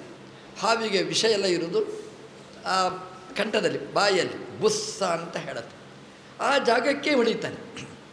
ಆ ಜಾಗಕ್ಕೆ ಹೊಡೆದ್ರೆ, ನಾನು ಬಾಲದಿಂದ ನುಂಗಿದರೆ ನನ್ನ ತಲೆಯ ಜಾಗದಲ್ಲಿ ನನ್ನ ಅಶ್ವಸೇನನ ತಲೆ ಇರ್ತದೆ, ತಲೆ ಕೆಳಗೆ ಬೀಳ್ತದೆ. ಹಾಗಾಗಬಾರ್ದು ಅಂತ ಪ್ರತಿಲೋಮವಾಗಿ ನುಂಗಿದ್ಲಂತೆ. ಆದ್ದರಿಂದ ತಾಯಿಯ ಹೆಡೆಯ ಜಾಗದಲ್ಲಿ ಮಗನ ಬಾಲ ಉಳಿದಿತ್ತು. ಹಾಗಾಗಿ ಸುರಕ್ಷಣೆ ಮಾಡಬೇಕು ಅಂತ ಅವಳು ಮಗನನ್ನು ನುಂಗ್ತಾಳೆ. ಇವತ್ತು ಏನೇನೋ ನುಂಗುತ್ತಾ ಬರ್ತಾರೆ ನೋಡಿ. ಬಂಗಾರ ನುಂಗ್ತಾರೆ, ಎಲ್ಲೆಲ್ಲಿಯೋ ನುಂಗ್ತಾರೆ, ಹೇಗೇಗೋ ಇಟ್ಕೊಳ್ತಾರೆ. ಇದೆಲ್ಲ ಕಲಿಸಿದ್ದು ಈ ಹಾವು ಕಲಿಸಿದ್ದು, ಮಹಾಭಾರತದ ಹಾವು. ರಕ್ಷಣೆ ಹೇಗೆ ಮಾಡಬೇಕು ಅಂತಂದರೆ, ಬ್ಯಾಗಲ್ಲೆಲ್ಲ ಹಿಡಿದ್ರೆ ಹಿಡಿತಾರೆ, ಬಾಯೊಳಗೆ ನುಂಗಬೇಕು. ಹೀಗೆಲ್ಲ ಬಂಗಾರವನ್ನು ರಕ್ಷಣೆ ಮಾಡುವಂಥವರನ್ನು ನಾವು ನೋಡ್ತೇವೆ. ನಾವು ಅದು ಅಲ್ಲಿಂದ ಕಲಿತ ಪಾಠ. ನುಂಗುವುದು ಅಂದರೆ ಹೀಗೆ ಇಡೀ ನುಂಗುವ ಕ್ರಮ. ಅದು ಹಾವು ನುಂಗಿತು, ಮಗುವಿಗೇನೂ ಆಗಿಲ್ಲ, ಮಗುವನ್ನು ಸುರಕ್ಷಣೆ ಮಾಡಿತು. ಹಾರಬೇಕು ಅಂತ ಪ್ರಯತ್ನ ಪಟ್ಟಿತು. ಇಂದ್ರ ನೋಡ್ತಾನೆ, ಅಯ್ಯೋ ಯುದ್ಧ ಸಮರ ಶಾಂತಿ ಘೋಷಣೆ ಮಾಡಿದ್ದೇನೆ. ನೋಡ್ತಾನೆ ಆ ಟಿ ವಿ ಇದು CC ಕ್ಯಾಮರಾದಲ್ಲಿ ಅಲ್ಲಿ ಹಾವು ಹಾರ್ತಾ ಇದೆ. ಹಾವು ಯಾರು ಅಂತ ನೋಡಿದರೆ ತಕ್ಷಕನ ಹೆಂಡತಿ. ಅಯ್ಯಯ್ಯೋ ಅನ್ಯಾಯ ಆಯ್ತಲ್ಲ ಅಂತ ರಕ್ಷಣೆ ಮಾಡಬೇಕು. ಇದು ಹಾರ್ತಾ ಇದೆ ಅಲ್ವಾ, ಹಾರಲಿ ಹೋಗಲಿ ಅಂತ ಇಂದ್ರ ಯುದ್ಧ ಮಾಡ್ತಾ ಇದ್ದಾನೆ. ಇಂದ್ರ ಗಾಳಿಯನ್ನು ನಿರ್ಮಾಣ ಮಾಡಿದಂತೆ, ಜಂಜಾವಾತವನ್ನು ನಿರ್ಮಾಣ ಮಾಡಿದಂತೆ. ಆ ಗಾಳಿಯಲ್ಲಿ ಒಂದು ಕ್ಷಣ ಅರ್ಜುನನಿಗೆ ಏನೂ ಕಾಣುವುದಿಲ್ಲ. ಆವಾಗ ಹಾರಿ ಹೋಗಬೇಕು ಅಂತ ಅದು ಹಾರ್ತಾಳೆ. ಆ ಶರಪಂಜರ ಕಟ್ಟಿದರೆ ಅದನ್ನು ದಾಟಿಕೊಂಡು ಆ ಹಾವು ಹೊರಗೆ ಬಂತು. ಅಷ್ಟಾಗೋ ಜಂಜಾವಾತ ನಿಂತಿತ್ತಲ್ಲಿ. ನೋಡ್ತಾನೆ, ಒಂದು ಹಾವು ಹಾರಿ ಹೋಯಿತು. ಅಗ್ನಿ ಹೇಳ್ತಾನೆ, ಅರ್ಜುನ, ಒಂದು ಪಕ್ಷಿ, ಒಂದು ಪ್ರಾಣಿ, ಒಂದು ಜಂತನ್ನು ಹೊರಗೆ ಹೋಗ್ಲಿಕ್ಕೆ ಬಿಡುವುದಿಲ್ಲ ಹೇಳಿದಿ, ಹಾರಿ ಹೋಗ್ತಾ ಇದೆ ಹಾವು ಅಂತ ಹೇಳ್ದ. ಅರ್ಜುನ ನೋಡಿದ, ಬಾಣ ಪ್ರಯೋಗ ಮಾಡಿದ. ಹಿಂದೆ ಮುಂದೆ ನೋಡದೆ ಬತ್ತಳಿಕೆಯಿಂದ, ಅಕ್ಷಯ ಬತ್ತಳಿಕೆಯಿಂದ ಬಾಣವನ್ನು ತೆಗೆದು ಪ್ರಯೋಗ ಮಾಡ್ತಾನೆ. ಎಂಥ ವಿದ್ಯೆ ನೋಡಿ. ಒಂದು ವೇಳೆ ಇವತ್ತು ಅರ್ಜುನ ಇದ್ದರೆ, ಆ ಒಲಿಂಪಿಕ್ಕಲ್ಲಿ ಭಾಗವಹಿಸಿದರೆ ಅಷ್ಟು ಅರ್ಜುನನಿಗೇನೆ, ಇಡೀ ಭಾರತಕ್ಕೇ ಬರ್ತಿತ್ತು ಕಪ್. ನಾವೆಲ್ಲ ಮೋರೆ ಕಪ್ ಮಾಡಬೇಕಾಗ್ತಿರಲಿಲ್ಲ. ಬಾಣ ಪ್ರಯೋಗ ಮಾಡಿದ. ನಮಗೆ ಹೇಳಲಿಕ್ಕೆ ಸುಲಭ, ಬಾಣ ಪ್ರಯೋಗ ಮಾಡಿದ ಅಂತ. ಅದು ಎಲ್ಲಿ? ನೇರ ಅದರ ಹೆಡೆಗೇನೆ ನೇರ ಇಟ್ಟ. ಬಾಣ ಪ್ರಯೋಗ ಮಾಡಿದ, ಹೆಡೆ ಕೆಳಗೆ ಬಿತ್ತು. ಆದರೆ ಮಗ ಅಶ್ವಸೇನ ಸುರಕ್ಷಿತವಾಗಿ ಪಾರಾದ್ನೋ ಸುರಕ್ಷಿತವಾಗಿ. ಅರ್ಜುನ ನೋಡಿದ ಅದನ್ನು, ಅವನು ಹೋಗಿ ಆಗಿತ್ತು. ಅವರು ಹೇಳಿದರು, ಕೃಷ್ಣ ಅರ್ಜುನ ಹೋಯ್ತು ಬಿಡು, ಈಗ ಬೇಡ, ಇವು ಎಲ್ಲಿಯೂ ಅವನಿಗೆ ಆಶ್ರಯ ಸಿಗದೇ ಇರಲಿ ಅಂತ ಒಟ್ಟಿಗೆ ಶಪಿಸಿದರು. ಆವಾಗಲೇ ಸತ್ತು ಹೋಗ್ತಿದ್ದ. ಆ ದ್ವೇಷ ಎಷ್ಟು ವರ್ಷ ಇಟ್ಕೊಳ್ಬೇಕಾಯಿತು. ಕರ್ಣ ತೂಣೀರಗೋಭೂತ್. ಅಶ್ವಸೇನ ಅಲ್ಲಿಂದ ಹೊರಟ, ಹುಡುಕಿದ. ನಾನು ಅರ್ಜುನನನ್ನು ಇವತ್ತಲ್ಲ ನಾಳೆ ಕೊಲ್ಲಬೇಕು ಅಂತ ತೀರ್ಮಾನ ಮಾಡಿದ. ಅರ್ಜುನನ ಮಿತ್ರ ಯಾರು ಅಂತ ನೋಡಲಿಲ್ಲ ಅವನು. ಮಿತ್ರರ ಹತ್ರ ಹೋದರೆ ಅರ್ಜುನನ ಜೊತೆಗೆ ಯುದ್ಧ ಮಾಡಲಿಕ್ಕಾಗುವುದಿಲ್ಲ. ಅರ್ಜುನನ ಶತ್ರು ಯಾರು ಅಂತಲೇ ಹುಡುಕ್ತಿದ್ದ. ಗೊತ್ತಾಯ್ತು ಅವನಿಗೆ, ಕರ್ಣ ಅರ್ಜುನನ ಆ ಜನ್ಮ ಶತ್ರು ಅಂತ ಗೊತ್ತಾಯ್ತು ಅವನಿಗೆ. ಆದ್ದರಿಂದ ನಾನು ಅರ್ಜುನನನ್ನು ಕೊಲ್ಲಬೇಕಾದ್ರೆ ಒಂದೇ ಉಪಾಯ, ಈ ಕರ್ಣನನ್ನು ಹಿಡಿಬೇಕು ಅಂತ. ಕರ್ಣನ ಹತ್ರ ಬಂದ, ನಿನ್ನ ಬತ್ತಳಿಕೆಯಲ್ಲಿ ನನಗೆ ಅವಕಾಶ ಕೊಡು ಅಂತ ಹೇಳಿದ. ನಾನು ಸರ್ಪಾಸ್ತ್ರ ಅಂತ ಹೇಳಿದ, ನಿನಗೆ ಬೇಕಾದಾಗ ಉಪಯೋಗಕ್ಕೆ ಬರ್ತೇನೆ, ಅರ್ಜುನನ ಸಂಹಾರಕ್ಕೆ ನಾನೂ ನಿನ್ನೊಟ್ಟಿಗಿದ್ದೇನೆ ಅಂತ. ಕರ್ಣನಿಗೆ ಖುಷಿಯಾಯಿತು. ಮೊದಲೇ ಅರ್ಜುನನ ಜೊತೆಗೆ ಜಿದ್ದಿತ್ತು. ಈ ಅಶ್ವಸೇನ ಬಂದಾಗ ಅವ ಹೇಳಿದ, ನನಗೆ ಈ ಅಶ್ವಸೇನೆಗಿಂತ ಈ ಅಶ್ವಸೇನ ಭಾಳ ಮುಖ್ಯ ಅಂತ ತೀರ್ಮಾನ ಮಾಡ್ತಾನೆ. ತನ್ನ ಬತ್ತಳಿಕೆಯಲ್ಲಿ ಒಂದು ಅಸ್ತ್ರವಾಗಿ ಆ ಹಾವನ್ನು ಇಟ್ಟುಕೊಂಡ. ಯಾವಾಗಲೂ ಹಾಗೆ ನೋಡಿ, ಇನ್ನೊಬ್ಬರನ್ನು ನಾವು ಆಟ ಆಡಿಸಬೇಕಾದ್ರೆ ಅವರ ಶತ್ರುವನ್ನು ನಮ್ಮ ಹತ್ರ ಇಟ್ಕೊಂಡ್ರೆ ಯಾವಾಗ ಬೇಕಾದರೂ ನಿಮ್ಮನ್ನು ಆಡಿಸ್ತಾ ಇರಬಹುದು ಅಂತ. ಇವತ್ತೆಲ್ಲ ಅದೇ ಪದ್ಧತಿ ಬೆಳೆದು ಬಂದಿರಬೇಕಂಥದ್ದು. ಹಾಗಾಗಿ ಅಶ್ವಸೇನ ಕರ್ಣನ ಬತ್ತಳಿಕೆಯಲ್ಲಿ ಸೇರಿದ. ಯುದ್ಧದ ಕಾಲ, ಕರ್ಣ ಪರ್ವ, ಭೀಷ್ಮ ಪರ್ವ ಮುಗಿಯಿತು, ದ್ರೋಣ ಪರ್ವ ಮುಗಿಯಿತು, ಕರ್ಣ ಪರ್ವ ಬಂತು. ಕರ್ಣ ಪರ್ವದಲ್ಲಿ ಯುದ್ಧ ನಡೀಬೇಕು. ಶಲ್ಯ ಸಾರಥಿ ಅರ್ಜುನನನ್ನು ಬಾಣ ಇಟ್ಟು ಕೊಲ್ಲಬೇಕು. ಆವಾಗ ಕರ್ಣನಿಗೆ ನೆನಪಾಯಿತು, ಈ ಅಶ್ವಸೇನ ನೆನಪಾದ. ಅಶ್ವಸೇನ ಅಸ್ತ್ರವನ್ನು ತೆಗೆದು ಗುರಿ ಇಟ್ಟ. ಅರ್ಜುನನ ಕಂಠಕ್ಕೆ ಸರಿಯಾಗಿ ಗುರಿ ಇಟ್ಟ. ಈ ಶಲ್ಯ ಸಾರಥಿ. ಆವಾಗ ಶಲ್ಯ ಹೇಳಿದ, ಕರ್ಣ, ನೀನು ಕಂಠಕ್ಕೆ ಲಕ್ಷ್ಯ ಇಡಬೇಡ, ನೀನು ಎದೆಗೆ ಲಕ್ಷ್ಯ ಇಡು ಅಂತ ಹೇಳಿದ. ಕರ್ಣ ಹೇಳಿದ, ಆಗೋದಿಲ್ಲ, ನೀನು ಡ್ರೈವರ್, ಸುಮ್ಮನೆ ಇರು ಅಂತ ಹೇಳಿದ. ನೀನು ಸಾರಥಿ, ನಿನ್ನ ಸಲಹೆ ನನಗೆ ಬೇಡ. ಎಂಥ ಅವಮಾನ ನೋಡಿ. ಶಲ್ಯ ಒಬ್ಬ ಡ್ರೈವರ್ ಅಲ್ಲ, ಅವನು ಓನರ್. ಅವನು ಅದು ದುರ್ಯೋಧನ ಹೇಳಿದ್ದಕ್ಕೋಸ್ಕರ ಅಲ್ಲಿ ಭಾಗವಹಿಸಿದ್ದಷ್ಟೇ. ಒಬ್ಬ ಅವನು ಪ್ರವೃತ್ತಿಯಲ್ಲಿ ಡ್ರೈವರ್ ಅಲ್ಲ. ಒಬ್ಬ ಡ್ರೈವಿಂಗಿಗೆ ಬಂದು ಕೂತ ಅಂತೇಳಿ ಇಟ್ಟುಕೊಳ್ಳಿ, ದೊಡ್ಡ ಮನುಷ್ಯ, ಈ ಡ್ರೈವರ್ ಅಲ್ಲಿಡು ಅಂದರೆ ಎಷ್ಟು ಅವನಿಗೆ ಅವಮಾನ. ಶಲ್ಯನಿಗೆ ತುಂಬ ಅವಮಾನ ಆಯಿತು. ನಿನ್ನೊಟ್ಟಿಗೆ ನಾನು ಇರುವುದಿಲ್ಲ ಅಂತ ಕೆಳಗಿಳಿದ. ನನ್ನ ಒಂದು ಸಲಹೆ ಕೇಳುವುದಿಲ್ಲ ಅಂದರೆ ಏನು ಅಂತ. ಈ ದೊಡ್ಡವರಿಗೆಲ್ಲ ವಿನಾಶಕಾಲದಲ್ಲಿ ಇಂಥದ್ದೇ ದುರ್ಬುದ್ಧಿಗಳು. ಅವನ ಸಲಹೆ ಎಷ್ಟು ಚೆನ್ನಾಗಿತ್ತು ನೋಡಿ. ಶಲ್ಯ ಹೇಳಿದ್ದ, ನೋಡು, ಎದೆಗೆ ನೀನು ಬಾಣ ಲಕ್ಷ್ಯ ಮಾಡಿದರೆ ಆವಾಗ ತಪ್ಪಿದರೂ ಕೂಡ ಅದು ಕಂಠಕ್ಕೆ ಬರ್ತದೆ. ನೀನು ಕಂಠಕ್ಕಿಟ್ಟರೆ ಆ ಲಕ್ಷ್ಯ ಜಾರಿ ಹೋಗ್ತದೆ. ಕೇಳಲಿಲ್ಲ ಅವನು. ನಾನು ಎಲ್ಲಿ ಲಕ್ಷ್ಯ ಇಟ್ಟಿದ್ದೇನೆ ಅದು ನಂದು ಸರಿಯಾದ ಲಕ್ಷ್ಯ, ಅದನ್ನು ತಪ್ಪಿಸುವ ಪ್ರಶ್ನೆನೇ ಇಲ್ಲ ಅಂತೇಳಿ ಪ್ರಯೋಗ ಮಾಡಿದ. ಸರ್ಪಾಸ್ತ್ರ ಪ್ರಯೋಗ ಮಾಡಿದ.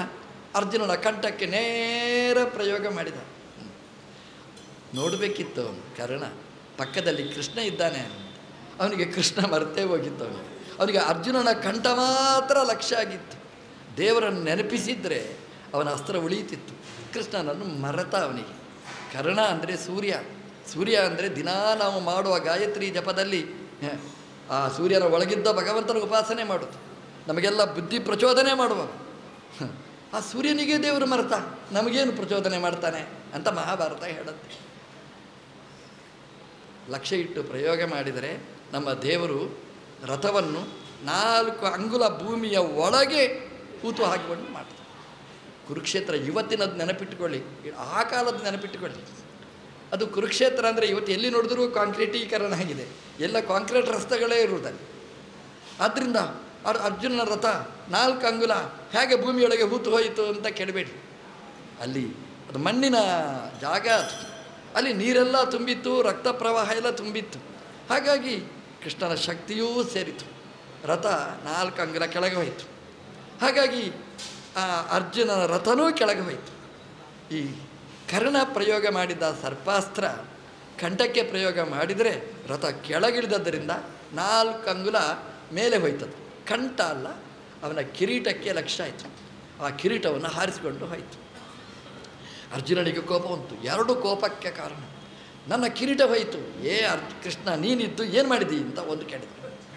ಅವನು ಸೋತತ್ತು, ಕೃಷ್ಣನನ್ನು ಬೈತಾನೆ, ನನ್ನ ಕಿರೀಟ ಬಿತ್ತು, ರಥವನ್ನು ಕೆಳಗಿಳಿಸಿದ್ದೆ ನನ್ನ ಹತ್ರ ಕೇಳದೆ. ಡ್ರೈವರ್ ಗಾಡಿಯನ್ನು ಎಲ್ಲಿಡಬೇಕು ಅಂತ ಓನರ್ ಹತ್ರ ಕೇಳಬೇಕು, ಕೇಳದೆ ಹಾಗೆ ಇಟ್ಟೀನಿ. ಕೃಷ್ಣ ನಕ್ಕ ಅಂತೆ. ನೋಡು, ಕಿರೀಟ ಹೋಯಿತು ಅಷ್ಟೇ, ನಿನ್ನ ಕಂಠ ಉಳಿಯಿತು ಅಂತ ಹೇಳಿದ.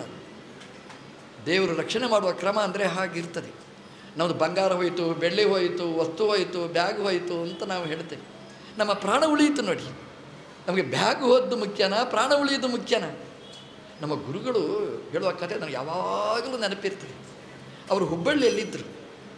ಹುಬ್ಬಳ್ಳಿಯಲ್ಲಿ ಪ್ರವಚನಕ್ಕೆ ಅಂತ ಹೋದವರು. ನಾವು ಅದವಾರಲ್ಲಿ ಅಧ್ಯಯನ ಮಾಡ್ತೇವೆ. 4 ದಿವಸ ಮಧ್ಯನೇಮಿ ಸಭೆಗೋಸ್ಕರ ಹುಬ್ಬಳ್ಳಿಗೆ ಹೋಗಿದ್ದರು. ಹುಬ್ಬಳ್ಳಿಯಲ್ಲಿ ಆ ಕೃಷ್ಣ ಮಠದಲ್ಲಿ ಅವ್ರದ್ದು ವಸತಿ ಇತ್ತು. ರಾತ್ರಿ ಅವರು ಮಲಗಿದ್ರು. ಬೆಳಗ್ಗೆ 4 ಗಂಟೆಗೆ ಎದ್ದು ಶೌಚಕ್ಕೆ ಹೋಗಿ ಬಂದು ಅವರು ಪಾಠ ಪ್ರವಚನ ಮಾಡೋದು. ಅವರು 4 ಗಂಟೆಗೆ ಎದ್ದು ಶೌಚಾಲಯಕ್ಕೆ ಹೋಗಿದ್ದಾರೆ. ಹೋಗಿ ಬರ್ತಾರೆ, ಅವ್ರದ್ದು ಬಂಗಾರದ ತುಳಸಿ ಮಣಿ ಸರ ಇತ್ತು, ಅದಿಲ್ಲ. ಅವರು ಚಾಪೆ ಹತ್ತಿರ ಮಲಗುವಾಗ ಕೆಳಗಿಡ್ತಿದ್ರು. ಆ ಬಂಗಾರದ ತುಳಸಿ ಮಣಿ ಸರ ಇಲ್ಲ. ಅಂದರೆ ಕಳ್ಳ ಬಂದ ಅಂತ ಅರ್ಥ ಅಲ್ಲ ಅದಕ್ಕೆ. ಕಳ್ಳ ಬಂದು ಹಿಡ್ಕೊಂಡು ಹೋಗಿಬಿಟ್ಟಿದ್ದಾನೆ. ಸ್ವಾಮಿಯರ ಬಂಗಾರದ ಹಾರ ಹೋಯಿತು ಅಂತಂದರೆ ಇಡೀ ಹುಬ್ಬಳ್ಳಿಯಲ್ಲಿ ಒಂದು ಸೈಕ್ಲೋನೇ ಆಯಿತು. ಸ್ವಾಮಿಯವರು ಮಾತ್ರ ಶಾಂತವಾಗಿದ್ದರು. ಎಲ್ಲ ಮುಖ್ಯಸ್ಥರು ಬಂದು ಸ್ವಾಮಿಗಳ ಹತ್ರ ಹೇಳಿದರು, ಸ್ವಾಮಿ ಬಂಗಾರದ ತುಳಸಿ ಮಿಣ ಸರ ಹೋಯಿತು,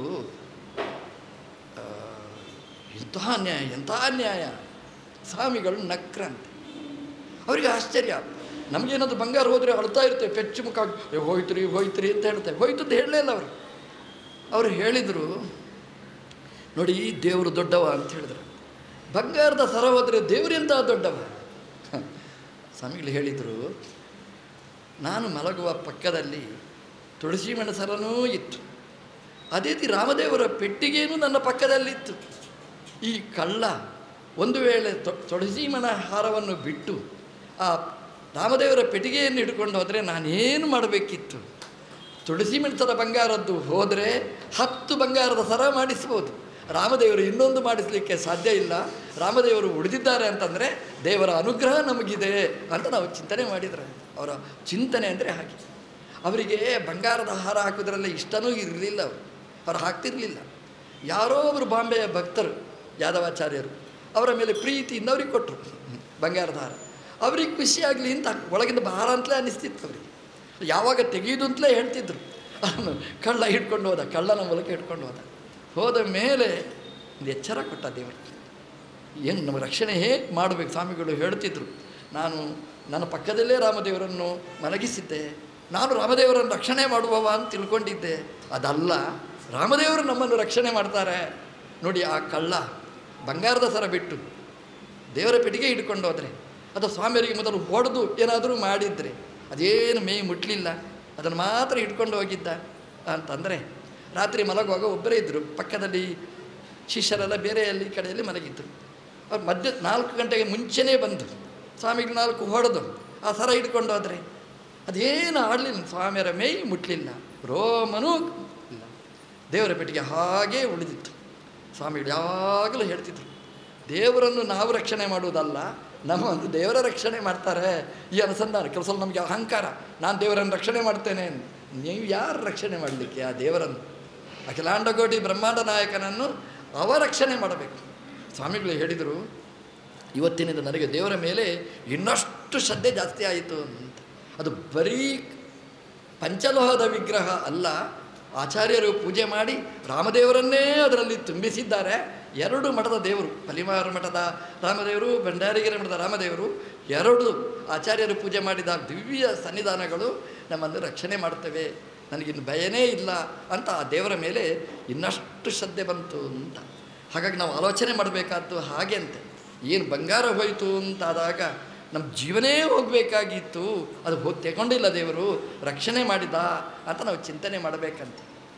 ಅರ್ಜುನನಿಗೆ ತಲೆ ಬರಲಿಲ್ಲ. ಕಿರೀಟ ಹೋಯಿತು ಅಂತ ಗಲಾಟೆ ಮಾಡಿದ ಕೃಷ್ಣನ ಹತ್ರ. ಕೃಷ್ಣ ಹೇಳಿದ, ಕಿರೀಟ ಹೋಗಲಿ, ಇನ್ನೊಂದು ಕಿರೀಟ ಮಾಡಿಕೊಡ್ತೇನೆ ನಿನಗೆ, ಒಂದು ದೊಡ್ಡ ಕಿರೀಟ 4 ಜನರಿಗೆ ಹೇಳಿ ನಿನಗೆ ಕವಚ ಕಿರೀಟ ಹಾಕಿಸುವ. ನಿನ್ನ ತಲೆ ಹೋದರೆ ಏನು ಮಾಡೋದು? ನಿನ್ನ ಕಂಠಕ್ಕೆ ಲಕ್ಷ್ಯ ಇಟ್ಟಿದ್ದ, ಆ ಕಂಠ ಉಳಿದಿದೆ, ಕಿರೀಟ ಹೋಯಿತು. ನಿನ್ನ ಹತ್ರ ಕೇಳದೆ ಭೂಮಿಗೆ ಇಳಿಸಿದ್ದೇನೆ. ನಾನು ಸಾರಥಿ ಅಂದರೆ ಹಾಗೆ, ನಿನ್ನ ರಕ್ಷಣೆ ಮಾಡೋ ಜವಾಬ್ದಾರಿ ನನಗಿದೆ. ನಾನು ಗಾಡಿಯನ್ನು ಎಲ್ಲಿ ಬೇಕಾದರೂ ನೋಡಿ, ಒಬ್ಬ ಪ್ರಾಮಾಣಿಕ ಡ್ರೈವರ್ ಅಂದರೆ ಓದರ ಹತ್ರ ಪ್ರತಿ ಸಲವೂ ಕೇಳೋದಿಲ್ಲ, ನಾನು ಲೆಫ್ಟ್ ತಗೊಳ್ಳ ರೈಟ್ ತಗೊಳ್ಳ ಅಂತ. ತಗೊಂಡ್ರೆ ಈ ಜೀವ ಹೋಗಿಬಿಡ್ತದೆ ಅಷ್ಟೇ. ಅದು ಯಜಮಾನ ಸಾರಥಿಗೆ ಅಷ್ಟು ಅಧಿಕಾರ ಇರ್ತದೆ. ಅವ ಹೇಳಿದ, ನಿನ್ನನ್ನು ರಕ್ಷಣೆ ಮಾಡಬೇಕಾದ್ರೆ ರಥ ಎಲ್ಲಿ ಬೇಕಾದರೂ ಹೋಗಲಿ, ಚಕ್ರ ಬೇಕಾದರೆ ಹೋಗಲಿ, ನಿನ್ನನ್ನು ಉಳಿಸೋದು ಒಂದೇ ನನ್ನ ಜವಾಬ್ದಾರಿ ಅಂತ ಹೇಳಿ ನಮ್ಮ ದೇವರು ರಕ್ಷಣೆ ಮಾಡಿದ್ದ. ಅಶ್ವಸೇನ ಪುನಃ ವಾಪಸ್ ಬಂದ. ಯಾಕೆಂದರೆ ಕಿರೀಟ ಮಾತ್ರ ಹೋಯಿತು, ಅರ್ಜುನನ ತಲೆ ಹೋಗಲೇ ಇಲ್ಲ. ಅವನ ದ್ವೇಷ ಇನ್ನೂ ಉಕ್ಕಿ ಉಳಿಯಿತು. ಅವನು ವಾಪಸ್ ಬಂದ, ಕರ್ಣನ ಹತ್ರ ಹೇಳಿದ, ನನಗೆ ರಕ್ಷಣೆ ಕೊಡು, ಇನ್ನೊಂದು ಸಲ ಪ್ರಯೋಗ ಮಾಡು, ನಾನು ಸರಿಯಾಗಿ ಹೋಗಿ ನಾನು ಅವನ ತಲೆ ಕತ್ತರಿಸಿ ಬರ್ತೇನೆ. ಅರ್ಜುನ ಹೇಳಿದ, ಒಂದು ಸಲ ಪ್ರಯೋಗ ಮಾಡಿದ್ದಾನೆ, ಮತ್ತೊಂದು ಸಲ ಪ್ರಯೋಗ ಮಾಡಲಿಕ್ಕಾಗೋದಿಲ್ಲ. ಸಿಟ್ಟಲ್ಲಿ ಅಲ್ಲಿಂದ ಹೊರಟು ಹೋದಾಗ ಕೃಷ್ಣ ಹೇಳಿದ ಅರ್ಜುನನ ಹತ್ರ, ಇವನೇ ಕಾಂಡವನ ದಹನ ಆಗುವಾಗ ತಪ್ಪಿಸಿ ಹೋದವ ಇಲ್ಲಿ ಇದ್ದಾನೆ ಅಂತ ಹೇಳಿದಾಗ ಅಲ್ಲೇ ಬಾಣ ಪ್ರಯೋಗ ಮಾಡಿ ಅರ್ಜುನ ಅವನು ಸಂಹಾರ ಮಾಡಿದ. ಹಾವಿಗೆ ಎಷ್ಟು ದ್ವೇಷ ಇರ್ತದೆ, ದೇವತೆಗಳಿಗೆ ಅದೇನು ಕಡಿಮೆನಾ? ಹಾಗೆ ಅರ್ಜುನ ಸಂಹಾರ ಮಾಡಿದ. ಆ ಸರ್ಪ ಅವನನ್ನು ಮತ್ತೊಂದು ಸಲ ಬಾಣ ಪ್ರಯೋಗ ಮಾಡಿ ಸಂಹಾರ ಮಾಡಿದ. ನಾವು ದೇವರ ಹತ್ರ ನಿತ್ಯ ಹೇಳಬೇಕಂತ. ಅಶ್ವಸೇನ ಅಂದರೆ ಸರ್ಪ ಅಂದರೆ ದ್ವೇಷದ ಸರ್ಪ, ದೇವತೆಗಳ ಮೇಲೆ ದ್ವೇಷದ ಸರ್ಪ. ಹಾಗಾಗಿ ಒಳಗೆ ಆ ದೇವತೆಗಳ ಮೇಲೆ ದ್ವೇಷ. ನಮಗೆ ಏನಾದರೂ ಆಗಲಿಲ್ಲ ಅಂದರೆ ಇಷ್ಟು ದಿನ ಪೂಜೆ ಮಾಡಿ ಏನಾಯ್ತು, ನನಗೆ ದೇವರು ಏನು ಮಾಡಿದ ಅಂತ ಕೇಳುವ ದುರ್ಬುದ್ಧಿ ಉಂಟಲ್ಲ, ಅದು ಸರ್ಪ. ನಾವು ಹೇಳಬೇಕು, ಸ್ವಾಮಿ ಕೃಷ್ಣ ಅರ್ಜುನನಿಗೆ ಹೇಳಿ ಆ ಒಳಗಿನ ಆ ದ್ವೇಷ ಏನಿದೆ ಅದನ್ನು ನಾಶ ಮಾಡು, ಬಾಣಪ್ರಯೋಗ ಮಾಡಿ ಕೊಂದು ಬಿಡು, ಕೆಟ್ಟ ಚಿಂತನೆ ಆ ಸರ್ಪ ಅದನ್ನು ನಾಶ ಮಾಡು ಅಂತ ದೇವರ ಹತ್ರ ದಿನಾ ಭಿನ್ನ ನಾವು ಮಾಡಬೇಕಂತ. ಅಂತಹ ಕೆಟ್ಟ ಚಿಂತನೆಗಳು ನಮ್ಮಿಂದ ದೂರ ಹೋಗ್ತದೆ ಅಂತ. ಹೀಗೆ ತಕ್ಷಕನನ್ನು ಉಳಿಸಿದ, ತಕ್ಷಕನ ಹೆಂಡತಿಯನ್ನು ಸಂಹಾರ ಮಾಡಿದ, ಮಗುವನ್ನು ಉಳಿಸಿದ, ಕುರುಕ್ಷೇತ್ರ ಯುದ್ಧದಲ್ಲಿ ಅವನಿಗೆ ಗತಿ ಕೊಟ್ಟ. ಹೋಯ್ತು ಒಂದು. ಇನ್ನು 4 ಹಕ್ಕಿಗಳು ಅಲ್ಲಿ ಉಳಿದಿತ್ತು. ಹಕ್ಕಿಗಳು ಅಗ್ನಿಯನ್ನು ಸ್ತೋತ್ರ ಮಾಡಿದರು. ವೇದದಲ್ಲಿ ಇದೆ ಆ 4 ಹಕ್ಕಿಗಳು ಮಾಡಿದ ಸ್ತೋತ್ರ.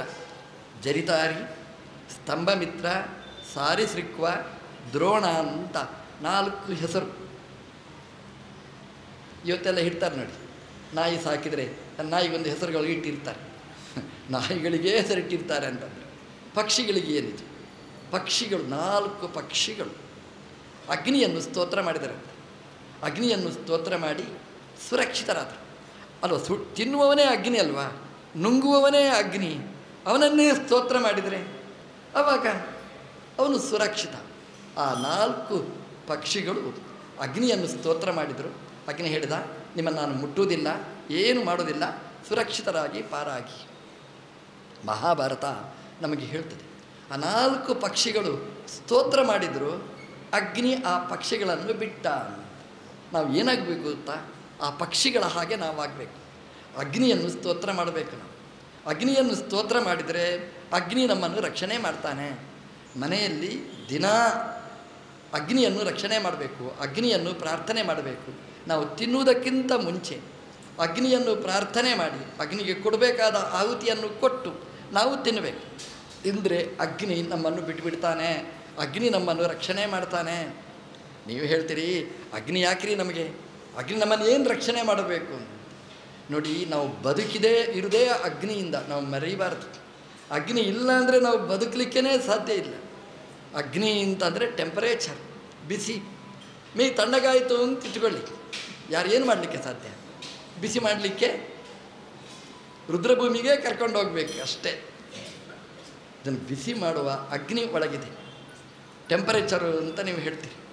ನಾವು ತಿನ್ನುವ ಅನ್ನ ಅದು ಪಚನೆ ಆಗಬೇಕು.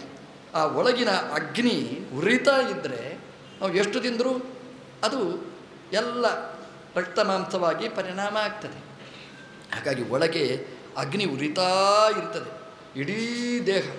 ಆ ಅಗ್ನಿ ಉರಿ ಜಾಸ್ತಿ ಆದರೂ ಕಷ್ಟ, ಜ್ವರ ಅಂತ ಹೇಳ್ತಾರೆ. ಅದು ಕಡಿಮೆ ಆದರೂ ಕಷ್ಟನೇ, ಅದು ಎಷ್ಟು ಬೇಕೋ ಅಷ್ಟೇ. ಹಾಗಾಗಿ ಅಗ್ನಿ ನಮ್ಮನ್ನು ರಕ್ಷಣೆ ಮಾಡುವ, ಒಳಗಿನಿಂದ ಹೊರಗಿನಿಂದ ರಕ್ಷಣೆ ಮಾಡುವವ ಅಗ್ನಿ. ಪಂಚಭೂತಗಳಲ್ಲಿ ಒಂದು ಅಗ್ನಿ ನಮ್ಮನ್ನು ರಕ್ಷಣೆ ಮಾಡ್ತಾನೆ. ಅಗ್ನಿಯಿಂದ ನಮಗೇನಾಗಬೇಕು ಅಂತ ನೀವು ಕೇಳ್ತೀರಾ? ಕೇಳಬೇಡಿ. ಡೆಂಗ್ಯೂ ಬಂದಾಗ, ಇದು ಕೊರೋನಾ ಬಂದಾಗ ಅದೇನು ಆ ಅಗ್ನಿಯಿಂದ ಏನೇನು ಸಮಸ್ಯೆಗಳಾಯಿತು ಅಂತ ನಾವು ನೋಡಿದ್ದೇವೆ. ನಾವು ಆ ಅಗ್ನಿ ಸುರಕ್ಷಿತವಾಗಿ ಉಳಿದರೆ ನಮ್ಮ ಜೀವನ ಚೆನ್ನಾಗಿರ್ತದೆ. ಹಾಗಾಗಿ ಅಗ್ನಿಯಲ್ಲಿ ನಾವು ದಿನಾ ಪ್ರಾರ್ಥನೆ ಮಾಡಬೇಕು. ಕೃಷ್ಣದೇವರು ಭಗವದ್ಗೀತೆಯಲ್ಲಿ ಅದನ್ನು ಹೇಳಿದ್ದಾರೆ. ಅಗ್ನಿಗೆ ಕೊಟ್ಟು ನಾವು ತಿನ್ನಬೇಕು, ಹಾಗಾದರೆ ಮಾತ್ರ ನಮಗೆ ತಿನ್ನಲಿಕ್ಕೆ ಅಧಿಕಾರ ಇರೋದು ಅಂತ.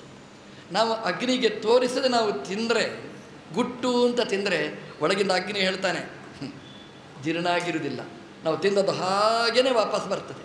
ತಿಂದದ್ದು ಜೀರ್ಣ ಆಗಬೇಕಂದ್ರೆ ಅಗ್ನಿ ಚೆನ್ನಾಗಿರಬೇಕಾದ್ರೆ ಅಗ್ನಿಯನ್ನು ಪ್ರಾರ್ಥನೆ ಮಾಡಬೇಕು. ಅದಕ್ಕೆ ಹೇಳ್ತೇವೆ ನೋಡಿ, ಅಗ್ನಿ ಏನೆಲ್ಲ ಮಾಡ್ತಾನೆ. ಶ್ರದ್ಧಾಂ, ಮೇಧಾಂ, ಯಶಃ, ಪ್ರಜ್ಞಾಂ, ವಿದ್ಯಾಂ, ಬುದ್ಧಿಂ, ಶ್ರಿಯಂ, ಬಲಂ, ಆರೋಗ್ಯಂ, ತೇಜಃ ದೇಹಿಮೆ, ಎಲ್ಲವನ್ನು ಕೊಡುವವ ಅಗ್ನಿ. ನಮಗೆ ದೇವರ ಮೇಲೆ ಶ್ರದ್ಧೆಯನ್ನು ಕೊಡ್ತಾನೆ, ಬುದ್ಧಿಯನ್ನು ಕೊಡ್ತಾನೆ, ಯಶಸ್ಸನ್ನು ಕೊಡ್ತಾನೆ, ಆರೋಗ್ಯವನ್ನು ಕೊಡ್ತಾನೆ. ಮುಖ್ಯವಾಗಿ ಬೇಕಾದ ಆರೋಗ್ಯ ಅದು ಅಗ್ನಿಯಿಂದಾಗಿ ಬರುವಂಥದ್ದು. ಹಾಗಾಗಿ ಯಜಮಾನರ ಹತ್ರ ಹೇಳಿಸಿ, ಹೋಮ ಮಾಡಿಸಿ ನೀವು ಊಟ ಮಾಡಬೇಕು ಅನ್ನೋದನ್ನು ಮಹಾಭಾರತ ನೆನಪಿಸಿದೆ. ಅಗ್ನಿ ಬ್ರಹ್ಮಚಾರಿಗಳು ಅಗ್ನಿ ಕಾರ್ಯ ಮಾಡ್ತಾರೆ, ಗೃಹಸ್ಥರು ಉಪಾಸನೆ ಮಾಡ್ತಾರೆ. ಅಗ್ನಿಗೆ ಕೊಡದೆ ನಾವು ತಿನ್ನಬಾರ್ದು. ಅಗ್ನಿಯನ್ನು ಸ್ತೋತ್ರ ಮಾಡಬೇಕು. ಅಗ್ನಿಗೆ ಸ್ತೋತ್ರ ಮಾಡಿದರೆ ನಮಗೆಲ್ಲ ಆ ದೇಹದಲ್ಲಿ ಕಾಂತಿ, ದೇಹದಲ್ಲಿ ಬಲ ಎಲ್ಲ ಇರ್ತದೆ. ಅಗ್ನಿಯನ್ನು ಸ್ತೋತ್ರ ಮಾಡ್ತಾರೆ. 4 ಪಕ್ಷಿಗಳು ಸುರಕ್ಷಿತವಾಗಿ ಪಾರಾಗ್ತವೆ. ಅದು ಏನು? ಅಗ್ನಿಗಳು ಸ್ತೋತ್ರ ಮಾಡೋದೇ. ಪಕ್ಷಿಗಳು ಅಗ್ನಿಯನ್ನು ಸ್ತೋತ್ರ ಮಾಡಿದರು ಅಂತ ಹೇಳ್ತೀರಿ, ಆ ಪಕ್ಷಿಗಳು ಸ್ತೋತ್ರ ಮಾಡೋದು ಹೇಗೆ? ನಮಗಾದರೆ ಬಾಯಿ ಇದೆ, ನಾವು ಸ್ತೋತ್ರ ಮಾಡಬಹುದು. ಪಕ್ಷಿಗೆ ಬಾಯಿ ಉಂಟಾ? ಒಂದು ಗಿಳಿಯನ್ನು ಸಾಕ್ತೇವೆ, ಅದು ರಾಮ ರಾಮ ರಾಮ ಅಂತ ಹೇಳಿದ್ರೆ ಎಷ್ಟು ಖುಷಿ ಪಡ್ತೇವೆ. ಒಂದು ಮನೆಯಲ್ಲಿ ನಾವು ರಾಮ ಅಂತ ಹೇಳ್ತೇವೆ. ಒಂದು ಹಕ್ಕಿ ರಾಮ ಅಂತ ಹೇಳಿದ್ರೆ, ಜೈ ಶ್ರೀರಾಮ್ ಅಂತ ಹೇಳಿದ್ರೆ ನಾವು ಎಷ್ಟು ಖುಷಿ ಪಡ್ತೇವೆ. ಅದು ಜೈ ಶ್ರೀರಾಮ್ ಹೇಳೋದೋ ಏನೋ ನಮ್ಗೆ ಗೊತ್ತಿಲ್ಲ. ಅದು ಏನು ಹೇಳಿದರೂ ಜೈ ಶ್ರೀರಾಮ್ ಹೇಳಿದ್ದಂತಲೇ ನಾವು ತಿಳ್ಕೊಳ್ತೇವೆ.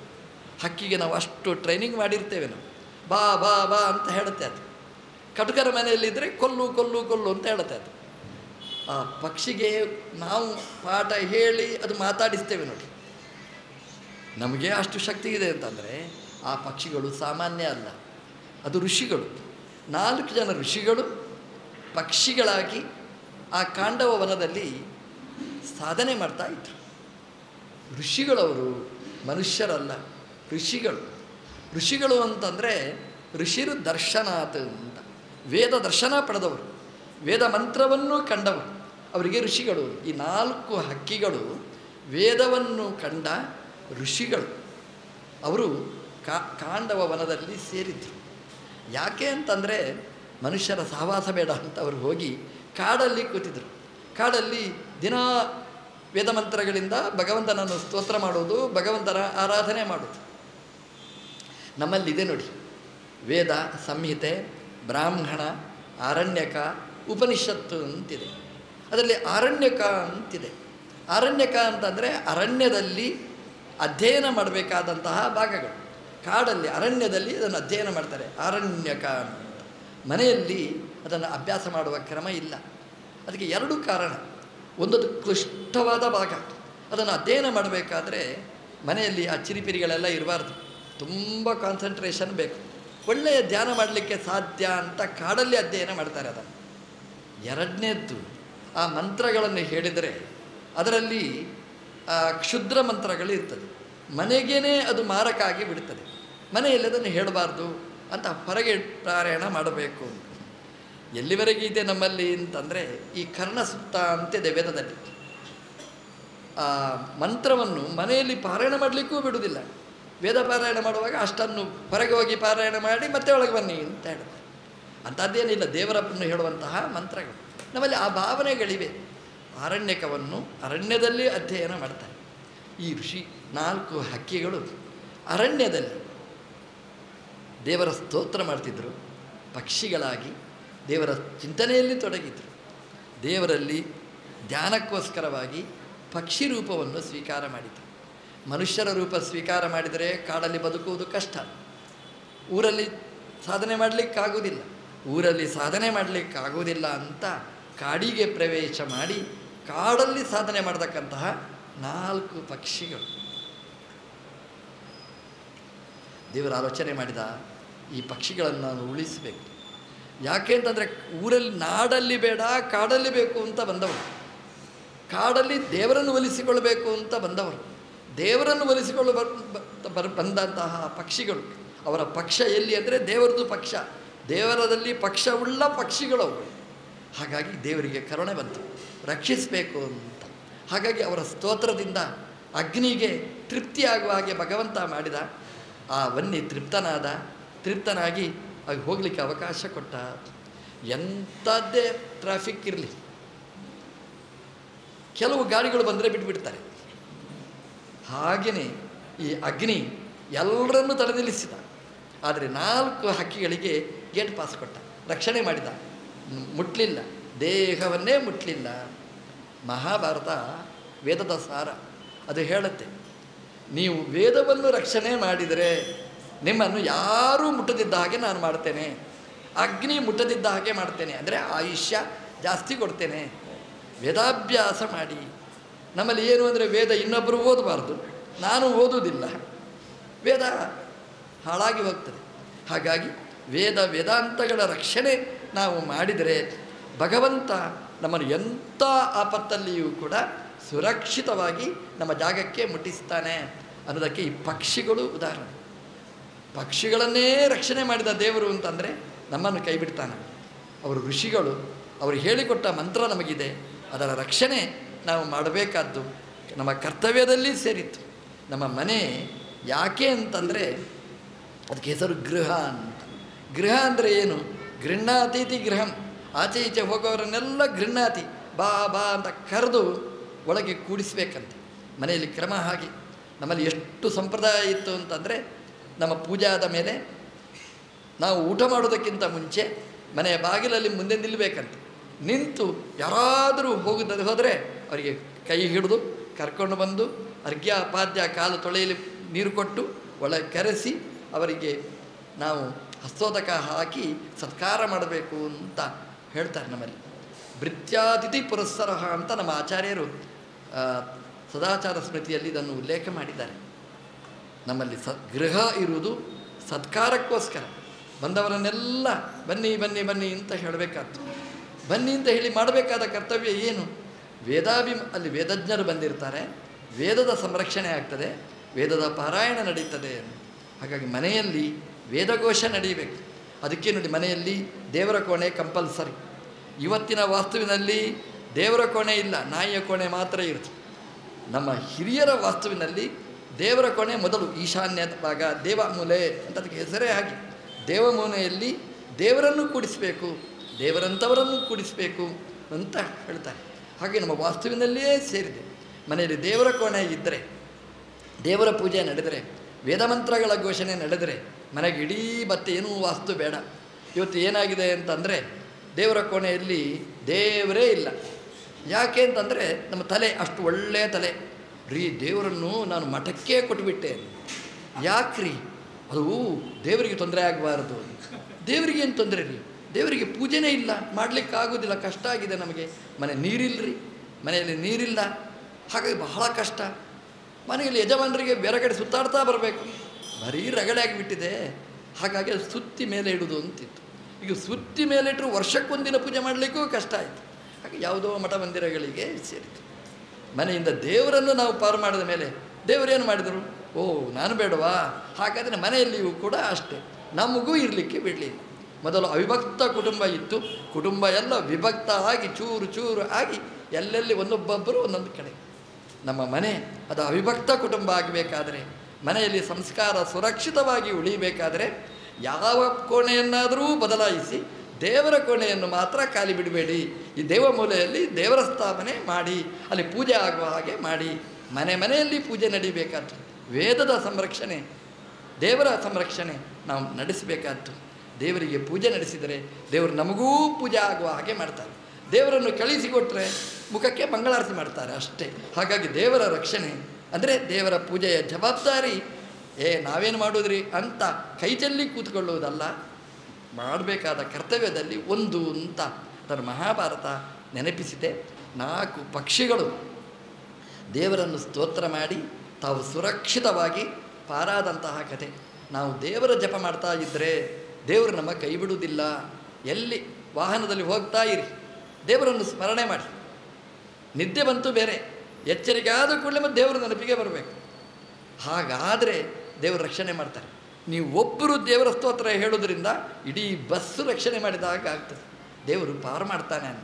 ಎಲ್ಲಿ ಈ ನಾರಾಯಣ ವರ್ಮ ಅಂತಿದೆ, ದೇವರು ಎಲ್ಲೆಲ್ಲಿ ನಮ್ಮನ್ನು ಹೇಗೆ ರಕ್ಷಣೆ ಮಾಡ್ತಾನೆ ಅನ್ನೋದನ್ನು ದೊಡ್ಡ ಪಟ್ಟಿಯೇ ಕೊಟ್ಟಿದ್ದಾನೆ. ಬೆಳಿಗ್ಗೆ ಎದ್ದು ಬೆಳಿಗ್ಗೆ ಪುನಃ ನಾಳೆ ಏಳುವ ತನಕ ಯಾವ್ಯಾವ ದೇವರು ನಮ್ಮೊಟ್ಟಿಗೆ ಬರ್ತಾರೆ, ಹೇಗೆ ನಾವು ದೇವರನ್ನು ಪ್ರಾರ್ಥಿಸಬೇಕು ಅನ್ನೋದು ಪಟ್ಟಿಯೇ ಕೊಟ್ಟಿದ್ದಾರೆ. 4 ಹಕ್ಕಿಗಳು ಅದು ನಮಗೊಂದು ಉದಾಹರಣೆ. 4 ಹಕ್ಕಿಗಳು ನಮ್ಮ ಮನೆಯ ರಕ್ಷಕ ಆಗಬೇಕು ಅನ್ನುವ ಕಥೆಯ ಜೊತೆಗೆ ಇನ್ನು ಮಯ ಒಬ್ಬ ಉಳಿದಿದ್ದಾನೆ, ಅವನ ಕಥೆಯನ್ನು ನಾಳೆ ಮತ್ತೆ ನೋಡೋಣ ಅಂತ ಹೇಳ್ತಾ ಪ್ರವಚನವನ್ನು ಕೃಷ್ಣಾರ್ಪಣ ಮಸ್ತು.